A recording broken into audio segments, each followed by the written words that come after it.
Hari itu matahari bersinar seperti biasa, menyengat kulit Jakarta dengan tajam yang menyusup lewat sela-sela daun waru dan papan reklame pudar.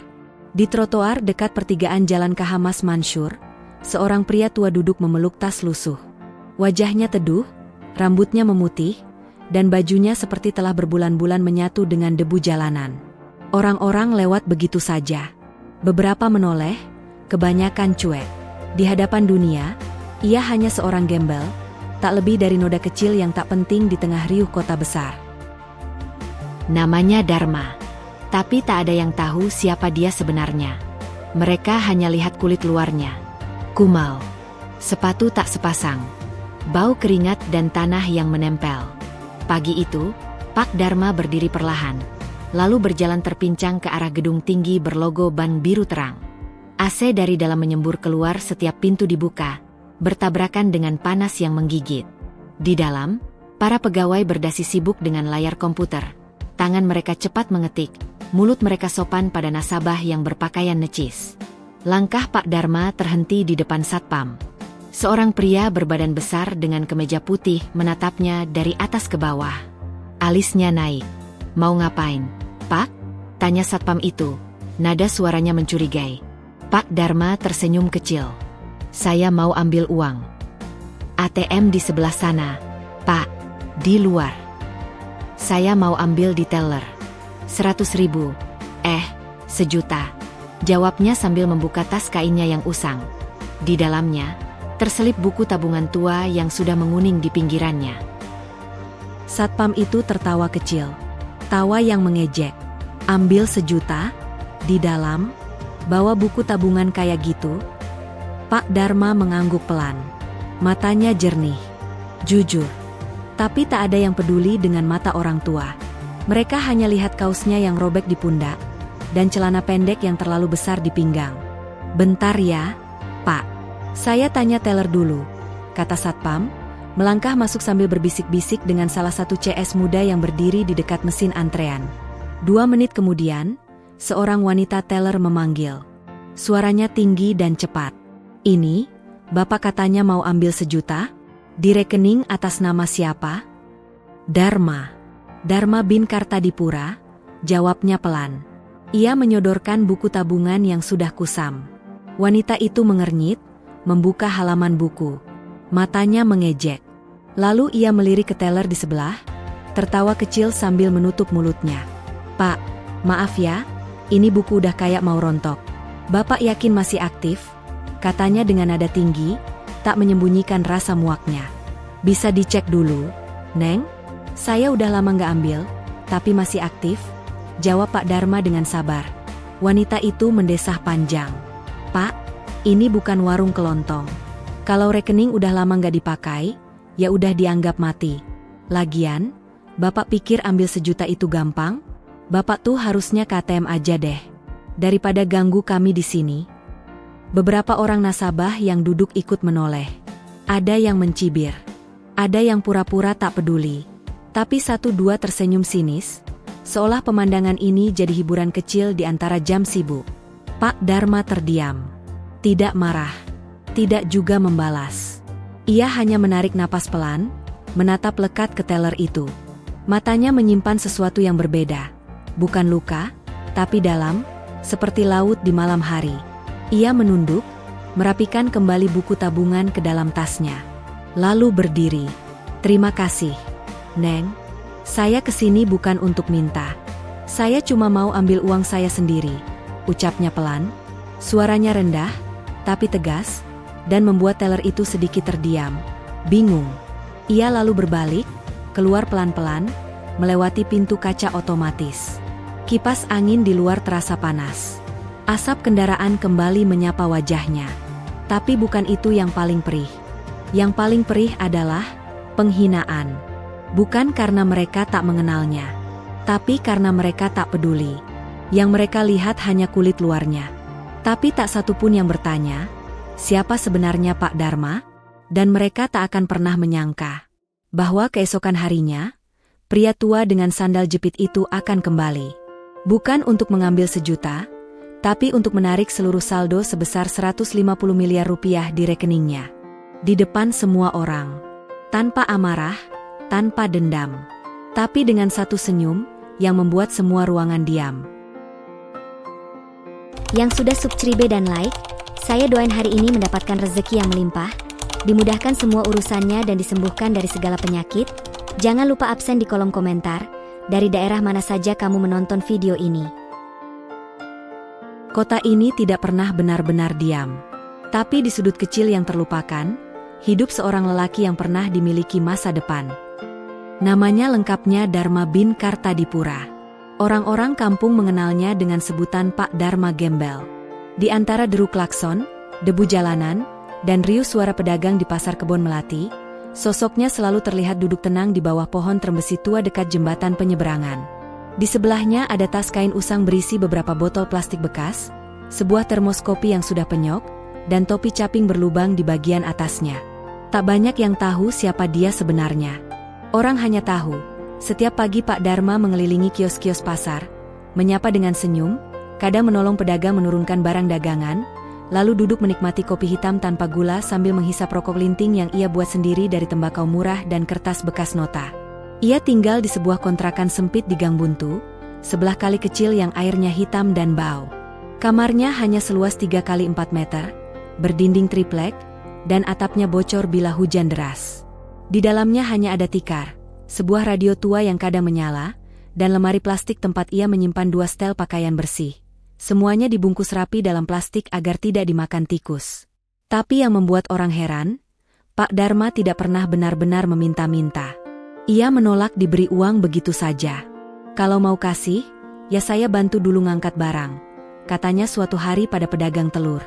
Ada harga diri yang ia genggam erat, meski dunia sudah mencampakkannya berkali-kali. Di kampungnya dulu, jauh di lereng Gunung Salak, ia adalah seorang pemuda cerdas. Ayahnya, Kartadipura, mantan guru sekolah rakyat yang dihormati. Ibunya meninggal saat Dharma berusia 10 tahun. Sejak kecil, ia terbiasa membaca buku-buku tua, menghafal bait puisi Hairil Anwar, dan mendengarkan ceramah Bung Karno dari radio. Ia tumbuh dalam kesederhanaan, tapi hatinya dipenuhi impian besar. Ketika usianya 23, ia merantau ke Jakarta. Berbekal ijazah dan 1 koper berisi buku, Dharma memulai hidupnya dari bawah. Ia pernah menjadi penjaga malam di gudang, lalu naik jadi staf administrasi di sebuah perusahaan ekspor tekstil di kawasan Tanah Abang. Keuletannya, sikap jujurnya, dan ketekunannya membuat ia dipercaya menangani keuangan. Lalu naik jabatan. Lalu dipercaya menjadi kepala keuangan. Gaji besar. Bonus berlimpah. Semua tabungannya ia simpan di bank. Ia bukan orang yang suka pamer. Bahkan, ketika hidup mapan, ia tetap naik bus kota dan makan siang di warteg langganan. Gaya hidupnya tak berubah. Ia percaya bahwa uang adalah alat, bukan tujuan. Namun, hidup tak selalu berjalan lurus. Satu malam di tahun 2001, hidupnya berubah. Anaknya, satu-satunya, hilang. Diculik saat pulang sekolah. Polisi tak bisa berbuat banyak. Istrinya meninggal karena sakit jantung, tak lama setelah itu. Dan sejak saat itu, Pak Dharma seperti kehilangan arah. Ia menjual rumahnya, keluar dari pekerjaannya, dan mulai menyepi dari dunia. Banyak yang bilang ia sudah gila. Tapi tidak. Ia hanya memilih hidup berbeda. Ia ingin menyatu dengan orang-orang biasa. Ingin menemukan kembali putrinya yang hilang, dengan cara yang hanya dia sendiri mengerti. Ia menyimpan seluruh hartanya, tak pernah disentuh. Ia tetap punya rekening. Sebuah rekening lama yang ia isi secara diam-diam lewat transaksi autodebit dari beberapa sumber investasinya yang masih aktif. Satu-satunya warisan dari masa lalu yang terus tumbuh tanpa perlu disentuh. Kini, sudah lebih dari 2 dekade berlalu. Rambutnya memutih. Matanya berkerut. Tapi semangatnya masih menyala, tersembunyi di balik tatapan yang sabar. Lingkungan sekitar mengenalnya sebagai orang baik. Pedagang nasi uduk sering memberinya sepiring makan tanpa banyak tanya. Anak-anak suka duduk mendengar ceritanya sore-sore. Tapi tak satu pun dari mereka tahu bahwa pria tua yang kini berjalan pelan dengan sandal jepit itu adalah mantan pemilik perusahaan ekspor terbesar di Tanah Abang. Dan tak ada yang tahu bahwa di balik kantong plastiknya yang tampak kosong, Terselip buku tabungan berisi saldo yang cukup untuk membeli gedung tempat ia dihina kemarin. Jakarta terus sibuk. Langitnya kelabu. Tapi di sudut kecil kota itu, seorang pria tua tengah menyusun langkah untuk mengingatkan dunia bahwa penampilan bisa menipu, dan harga diri tak pernah bisa diukur dengan baju. Kadang luka tidak datang dari pisau, tapi dari cara seseorang memandang kita seperti bukan siapa-siapa. Pagi itu langit Jakarta mendung, seolah tahu ada hati yang sedang sesak ditindih rasa malu. Angin bertiup pelan menyapu debu dan daun-daun kering yang berserakan di sepanjang trotoar. Di sudut pasar, Pak Dharma duduk di bangku kayu, menatap kosong ke arah jalan raya. Ia masih memikirkan kejadian kemarin di ban. Bukan soal uang 1 juta yang gagal diambil, tapi tentang caranya diperlakukan. Bukan hanya dipandang rendah, bukan hanya diabaikan, tapi dihina, seolah ia makhluk yang tak layak menginjak lantai ber-AC dan marmer itu. Mereka tertawa. Mereka saling berbisik seolah keberadaannya jadi bahan guyonan. Padahal dia hanya ingin mengambil sebagian kecil dari hasil jerih payahnya. 1 juta rupiah.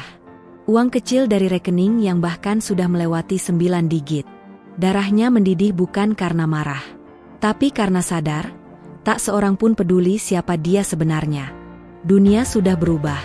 Hanya mereka yang berpakaian rapi, bersepatu mengilap, dan membawa ponsel mahal yang dihormati. Selebihnya, dianggap pengganggu pemandangan.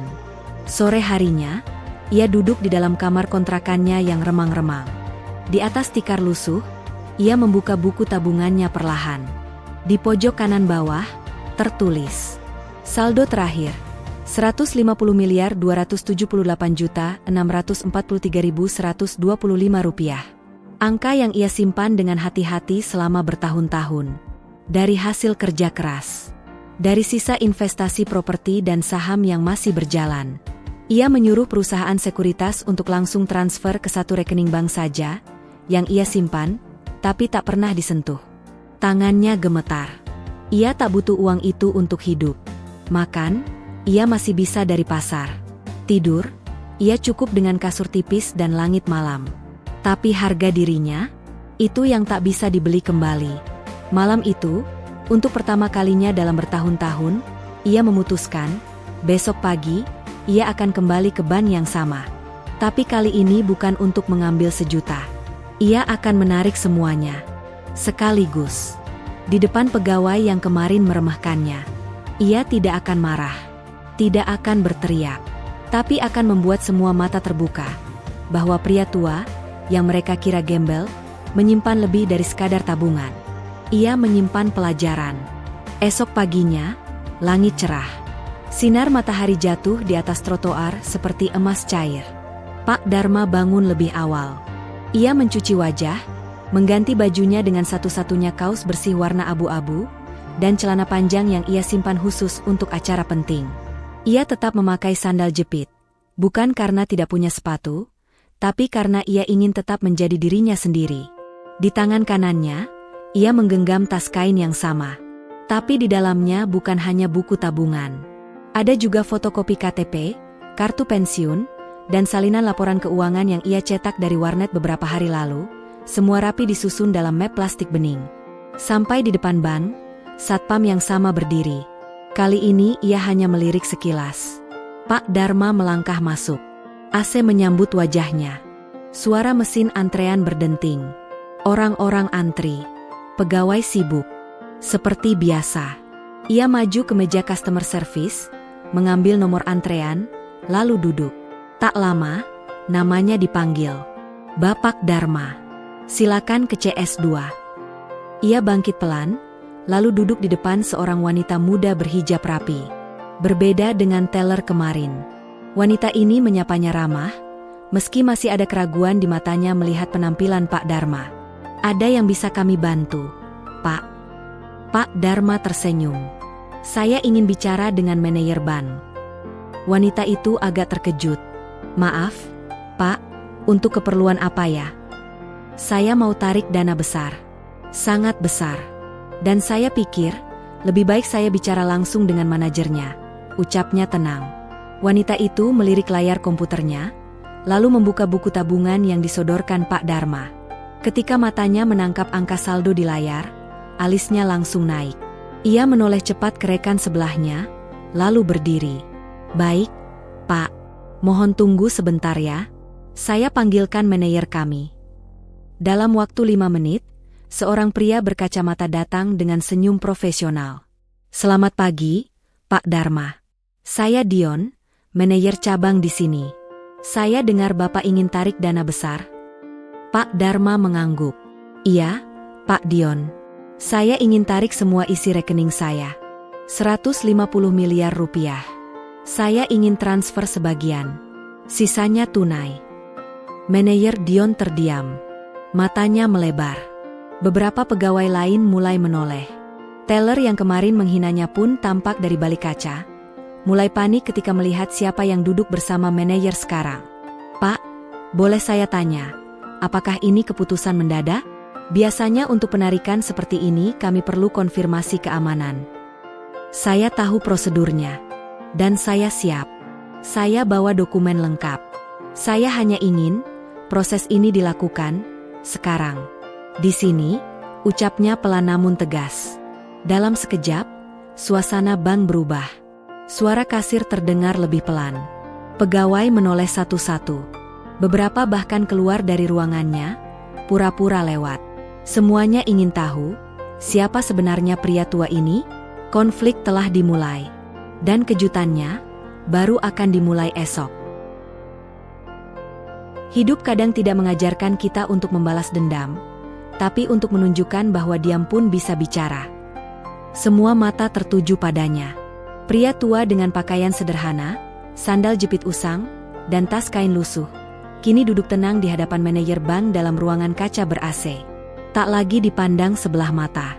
Bukan karena penampilannya berubah, tapi karena satu angka, 150 miliar rupiah. Angka yang memaksa semua orang mengatur nada bicara, senyum, bahkan caranya berdiri. Pak Dharma menatap wajah-wajah di sekitarnya. Pegawai yang kemarin mencibirnya kini mondar-mandir gelisah. Satpam yang menyuruhnya ke ATM kini berdiri kaku di sudut ruangan, tak tahu harus kemana pandangan dialihkan. Tapi bukan itu yang membuat dada Pak Dharma sesak. Yang membuatnya diam lama adalah luka yang kembali terbuka. Seolah penghinaan kemarin menyeretnya kembali ke masa di mana ia merasa paling tak berdaya. Saat putrinya hilang, dan tak ada satupun orang yang peduli. Semua hanya bertanya soal uang. Semua hanya bicara prosedur. Dulu, saat ia meminta bantuan polisi, tak satu pun bergerak cepat. "Orang hilang biasa," kata mereka, "pasti kabur sendiri." Tak ada yang menyelidiki, tak ada yang mencari. Ia hanya lelaki biasa, tak punya kuasa, tak punya nama besar. Dan kini, setelah puluhan tahun berlalu, ia diperlakukan sama. Seolah tidak ada nilainya. "Pak Dharma, apakah benar Bapak ingin menarik seluruh saldo ini secara tunai?" tanya Dion, sang manajer, dengan suara agak bergetar. Pak Dharma mengangguk. "Benar, saya sudah siapkan dokumen. Bahkan laporan audit pribadi saya bawa. Tidak usah khawatir. Ini uang saya sendiri. Tak ada 1 rupiah pun yang hasil korupsi." Dion tersenyum kaku. Ia tak berani menyanggah. "Dan, lanjut Pak Dharma, saya juga ingin satu hal, bisa bicara dengan pegawai teller yang melayani saya kemarin. Yang bilang buku tabungan saya kayak mau rontok." Dion tercekat. Matanya melirik ke teller di balik kaca. Wanita muda itu tampak ketakutan. Bibirnya bergetar. Jelas ia tak menyangka, pria yang kemarin ia hina adalah nasabah kelas kakap. "Bapak, saya mohon maaf atas kejadian itu. Kami akan memberikan teguran," kata Dion mencoba menenangkan. "Teguran?" Suara Pak Dharma tenang, tapi menyayat. "Kalau kemarin saya beneran gembel, apakah hanya karena saya tidak punya uang, saya pantas diperlakukan seperti binatang?" Ruangan hening. "Bagaimana kalau saya datang dengan cucu saya? Atau anak saya? Lalu kalian hina di depan umum hanya karena bajunya sobek? Apa uang jadi ukuran manusia?" Dion menunduk. Ia tahu tak ada jawaban yang pantas untuk itu. Sore harinya, Pak Dharma duduk di warung kopi depan stasiun. Tangannya masih memegang buku tabungan yang kini sudah dicetak ulang dan rapi. Ia menolak tawaran VIP ban. Ia hanya minta diproses seperti orang biasa, tanpa perlakuan khusus. Tapi dengan hormat yang manusiawi. Ia menatap kereta lewat, lalu menatap langit yang mulai berwarna jingga. Di pikirannya, satu nama muncul, Rara. Putrinya yang hilang 20 tahun lalu. Ia tak pernah menyerah mencarinya. Ia percaya, suatu saat, hidup akan membawanya kembali. Dan hari ini, entah kenapa, hatinya merasa lebih dekat dari sebelumnya. Ia merogoh tasnya, mengeluarkan foto tua, gadis kecil dengan 2 kuncir, senyum cerah, dan seragam SD. Matanya seperti mata ibunya. Tapi tatapan itu, sama seperti miliknya. Dalam dan sabar. "Ma, Pak belum selesai." "Tapi hampir," gumamnya pelan. Malam itu, di rumah kontrakan kecil, Pak Dharma menerima telepon. Suara di ujung sana terdengar gemetar. "Pak, saya dari kantor pusat bank. Kami dengar tentang kejadian hari ini. Dan kami juga ingin sampaikan satu hal, ada seseorang yang ingin bicara dengan Bapak. Katanya dia mengenal Bapak. Katanya, namanya Rara." Detak jantung Pak Dharma berhenti sejenak. Suara napasnya hilang. Ia berdiri perlahan. Tangan kirinya gemetar memegang telepon. Di matanya, air mulai berkaca. "Rara?" bisiknya. Hampir tak terdengar. "Ya, Pak.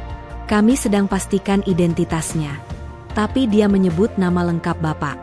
Dan menyebutkan lagu yang biasa Bapak nyanyikan waktu menjemputnya di sekolah." Pak Dharma terjatuh ke lutut. Di tikar yang sama. Dengan doa yang sama.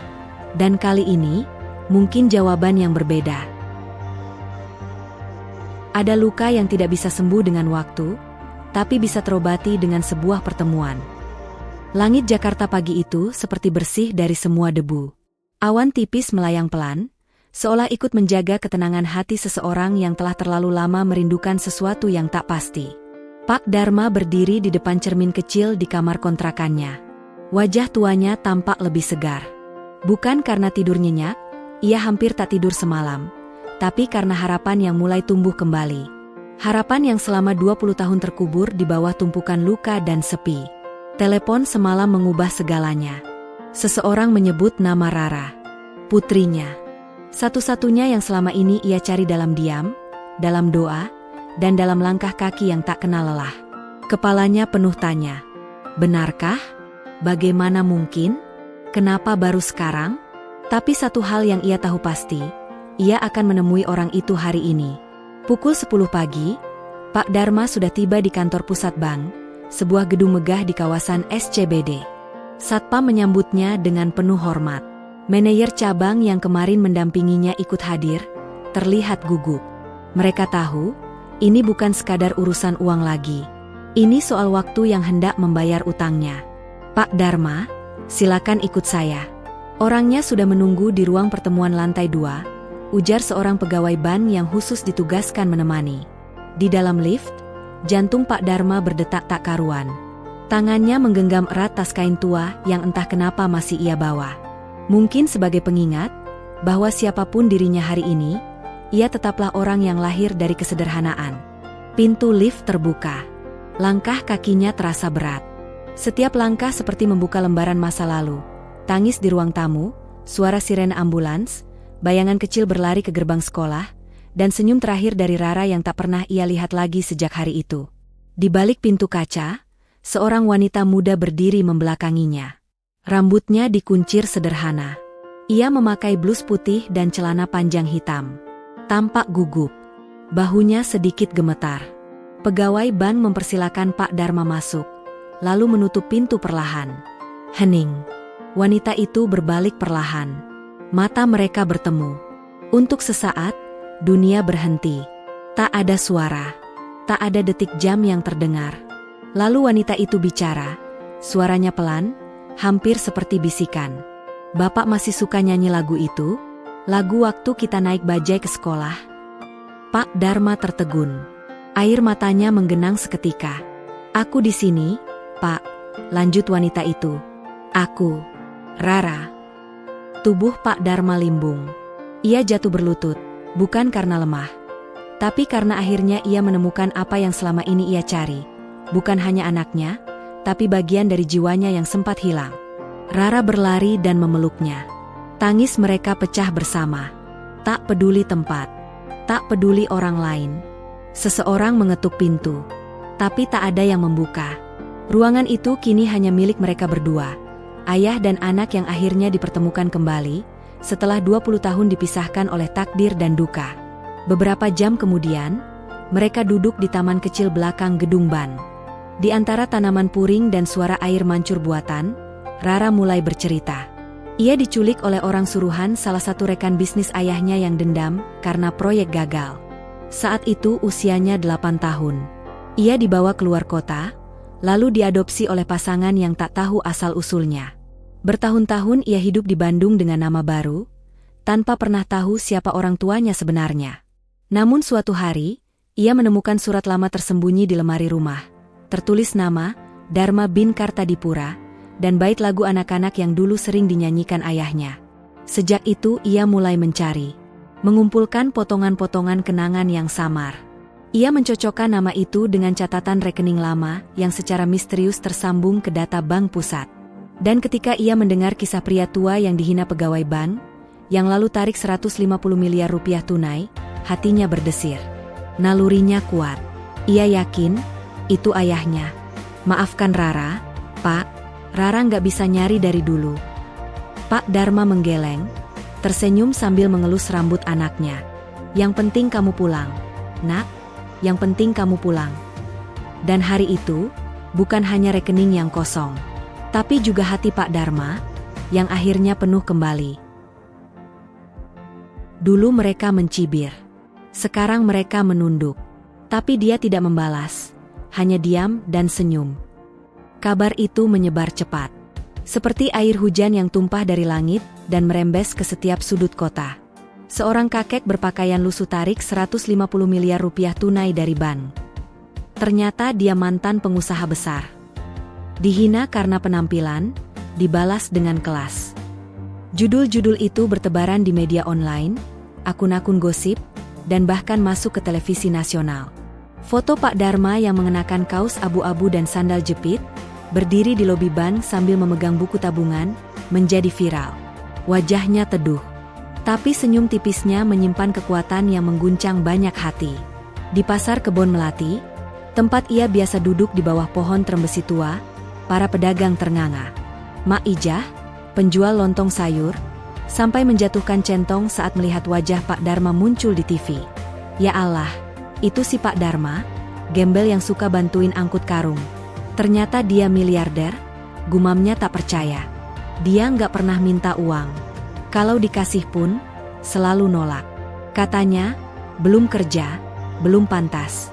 Timpal Bang Ucok, pemilik kios kelapa. Gila, kita semua udah salah nilai orang, kata seorang pembeli.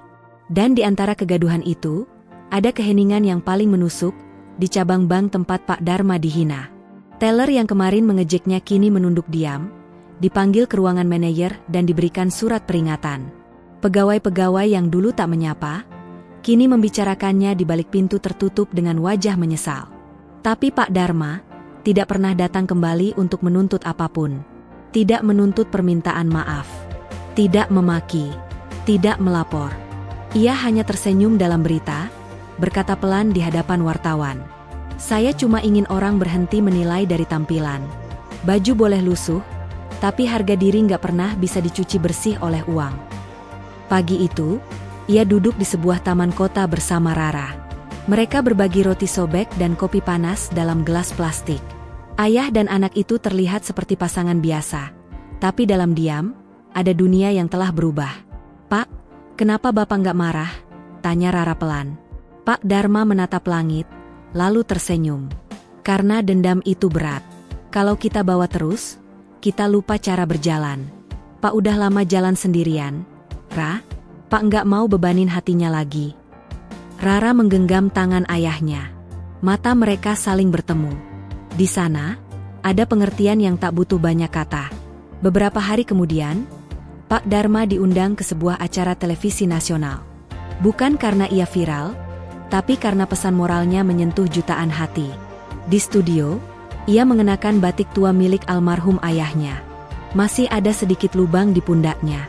Tapi ia tidak mengganti, karena itu satu-satunya benda yang membuatnya merasa masih Dharma yang dulu. Di tengah sesi, sang pembawa acara bertanya, "Pak Dharma, banyak orang ingin tahu, setelah kejadian di ban itu, apa yang ingin Bapak lakukan dengan uang 150 miliar rupiah itu?" Pak Dharma menarik napas, lalu menjawab tenang, "Saya nggak butuh banyak, Bu. Untuk hidup, saya cukup. Tapi untuk memberi, saya nggak mau cukup.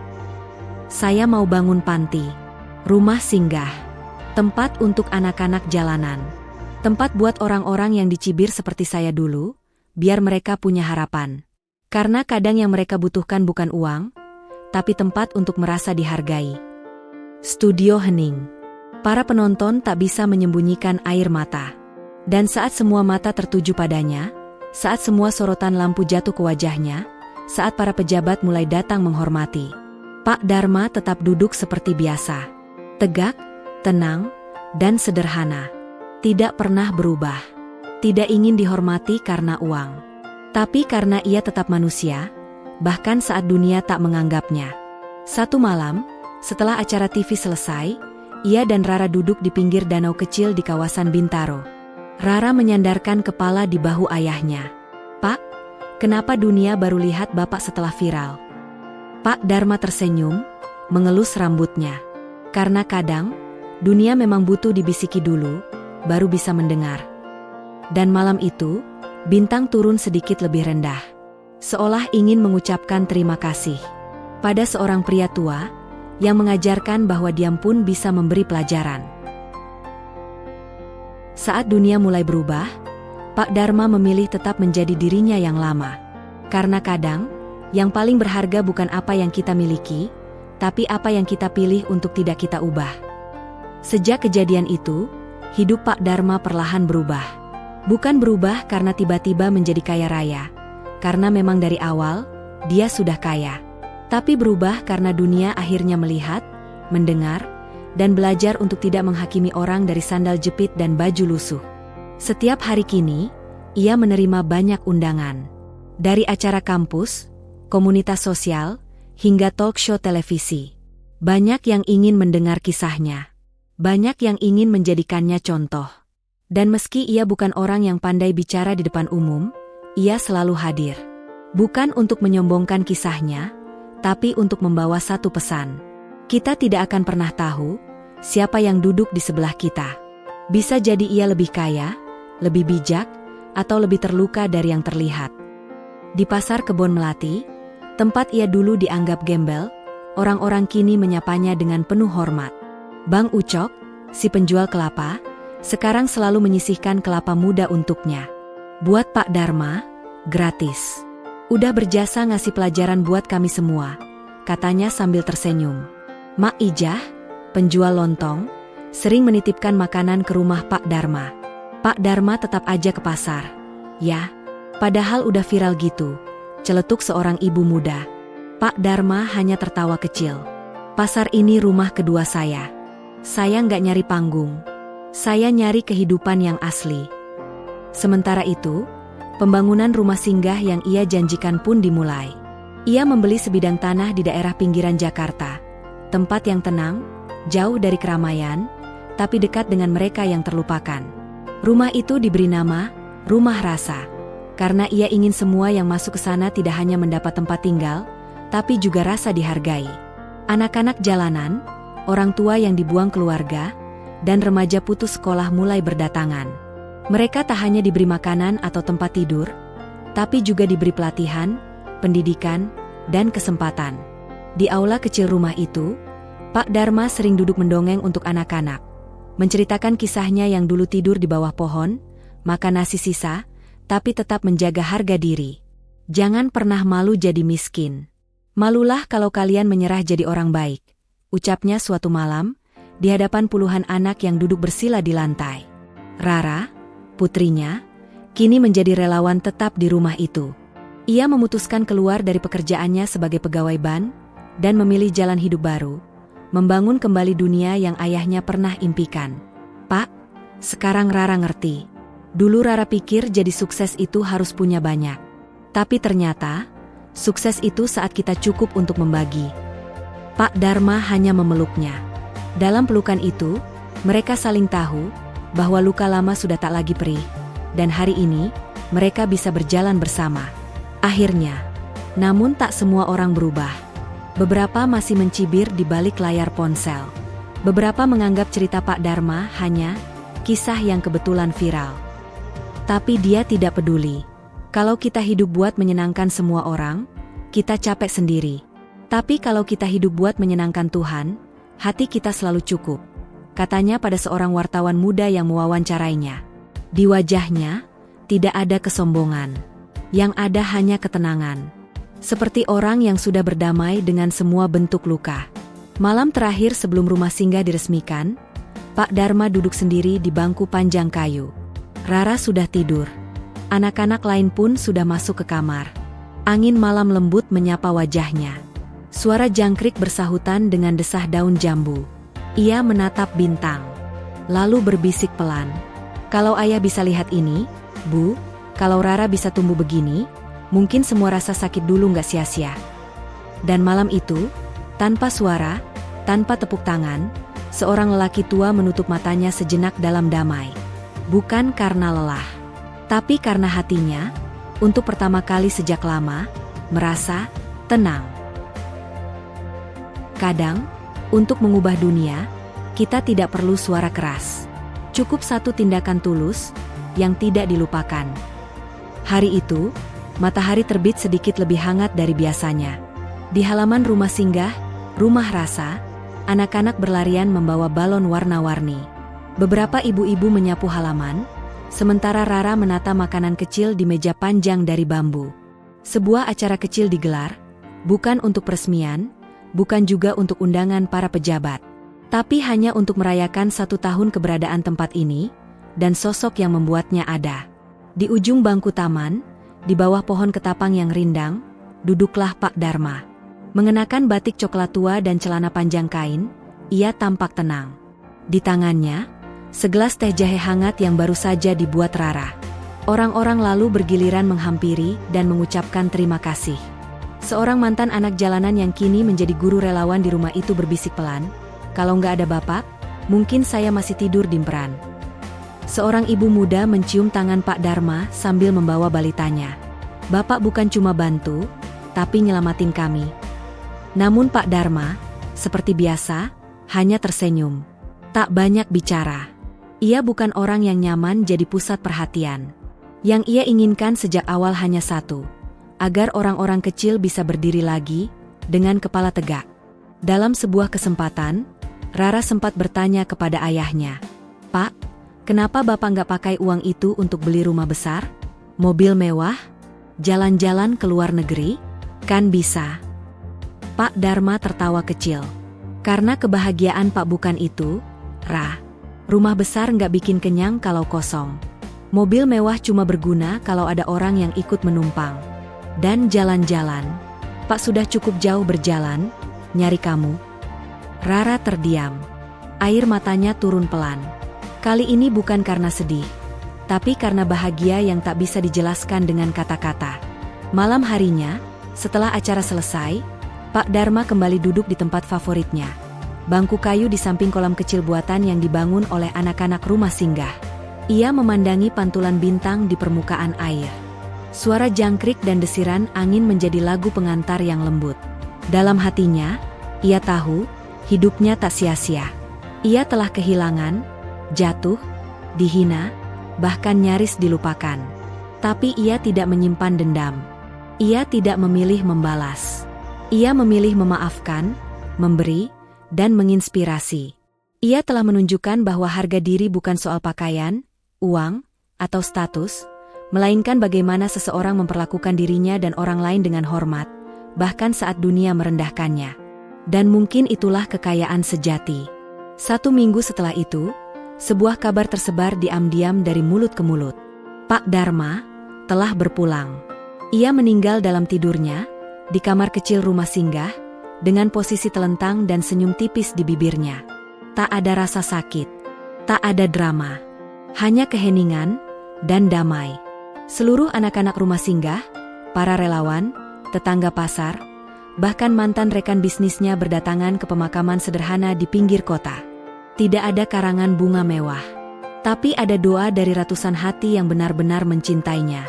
Di nisan batu sederhana itu, tertulis, Dharma bin Kartadipura, pria yang tak banyak bicara, tapi mengubah cara dunia melihat manusia. Dan cerita itu terus hidup. Di dinding rumah singgah, terpajang foto dirinya duduk dengan tangan di lutut dan mata memandang langit. Di bawahnya tertulis kutipan yang kini menjadi pegangan banyak orang. Jangan pernah ukur orang dari apa yang ia pakai. Karena bisa jadi, yang paling bersinar, justru disembunyikan dalam debu. Cerita Pak Dharma adalah cermin. Untuk siapa saja yang pernah menilai hanya dari penampilan. Untuk siapa saja yang pernah merasa kecil, hina, dan tak dianggap. Ia mengajarkan bahwa harga diri tidak bisa dibeli, bahwa kesederhanaan tidak sama dengan kelemahan, dan bahwa diam pun bisa bersuara, kalau dilakukan dengan hati yang bersih. Kita semua mungkin pernah jadi Pak Dharma. Atau mungkin, pernah jadi teller yang menghina. Tapi cerita ini mengajak kita satu hal. Mari mulai melihat lebih dalam, lebih lembut, dan lebih manusiawi. Karena bisa jadi, di balik wajah lelah yang kita temui di jalan, tersimpan kekuatan besar yang selama ini dunia tak mau lihat.